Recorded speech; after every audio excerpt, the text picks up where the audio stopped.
कृष्णा मुरली और आधी रात का कुआं। निरंजन गांव एक छोटा सा शांत गांव था जो घने जंगलों और पहाड़ियों के बीच बसा था। गांव के बीचों बीच एक पुराना कुआं था जिसके बारे में अजीब अजीब कहानियां प्रचलित थीं। गांव वाले कहते थे कि उस कुएं में कुछ अनहोनी शक्ति बसती है। मूडी निरंजन, गांव का सबसे बुजुर्ग और समझदार व्यक्ति, हमेशा कुएं को ढंक कर रखने की हिदायत देता था।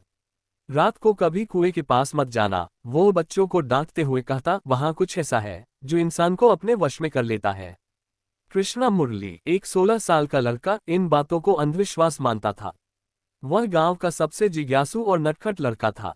उसकी मां राधा कई साल पहले एक रात अचानक गायब हो गई थी।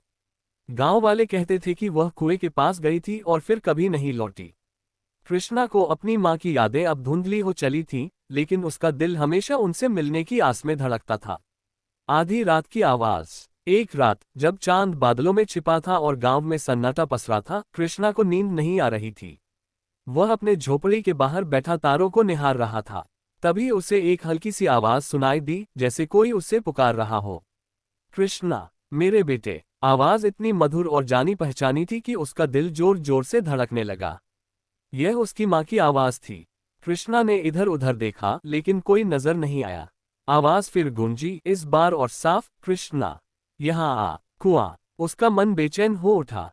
वह जानता था कि मूडी निरंजन ने कुएं के पास जाने की मनाही की थी, लेकिन उसकी मां की आवाज ने उसके पैरों को जैसे बांध लिया। उसने एक लालटेन जलाए और कुएं की ओर चल पड़ा। कुएं का रहस्य। कुआं गांव के सबसे सुनसान हिस्से में था। उसका ढक्कन भारी लकड़ी का बना था जिसे रस्सियों से बांधा गया था। कृष्णा ने रस्सियां खोली और ढक्कन को धीरे से हटाया। कुएं से ठंडी हवा का झोंका आया और उसके साथ वही आवाज, कृष्णा, नीचे देख। उसने लालटेन को कुएं के ऊपर लटकाया और पानी की सतह पर नजर डाली। पानी में उसका अपना ही प्रतिबिंब दिखाई दिया, लेकिन कुछ अजीब था। वो प्रतिबिंब मुस्कुरा रहा था, एक ऐसी डरावनी मुस्कान जो उसके खून को जमा दे। उसकी आंखें चमक रही थीं और होठों पर एक क्रूर हंसी थी। तू आया कृष्णा, प्रतिबिंब बोला, लेकिन उसकी आवाज अब मां की नहीं थी। ये गहरी और भयानक थी, जैसे कोई प्राचीन आत्मा बोल रही हो। कृष्णा पीछे हटने लगा, लेकिन उसका शरीर जैसे जड़ हो गया। प्रतिबिंब ने अपनी बाहें फैलाईं और पानी से एक काला धुंधला हाथ बाहर निकला जो उसे पकड़ने की कोशिश करने लगा। आ, मेरे साथ आ, वह फुसफुसाया।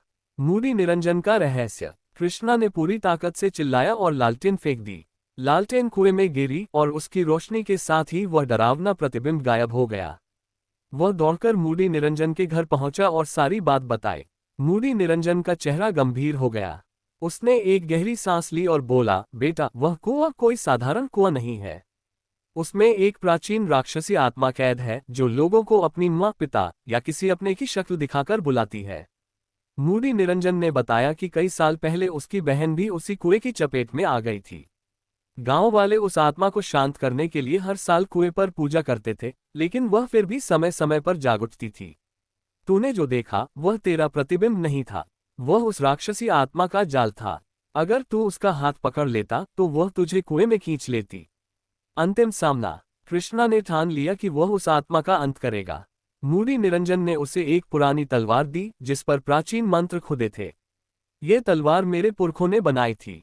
अगर तू इसे कुएं में डाल देगा तो वह आत्मा हमेशा के लिए खत्म हो जाएगी। लेकिन सावधान, वह तुझे रोकने की पूरी कोशिश करेगी। अगली रात कृष्णा फिर कुएं के पास गया। इस बार वह तैयार था।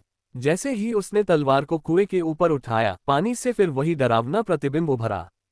इस बार वह उसकी मां की शक्ल में था, रोते हुए कह रहा था, कृष्णा, मुझे मत मार, मैं तेरी मां हूं। लेकिन कृष्णा ने अपने दिल पर पत्थर रखा और तलवार को कुएं में फेंक दिया। पानी में एक जोरदार चीख गूंजी और कुआं हिलने लगा। एक काली छाया बाहर निकली और हवा में गायब हो गई। कुआं शांत हो गया और उस रात के बाद फिर कभी कोई अजीब आवाज नहीं सुनाई दी। नया सवेरा। गांव वाले कृष्णा की बहादुरी की कहानी सुनकर हैरान रह गए।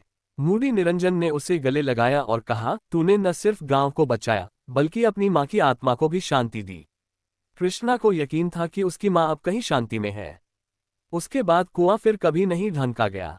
गांव वाले अब वहां से पानी लेने लगे और वह कुआं एक सामान्य कुएं की तरह गांव का हिस्सा बन गया।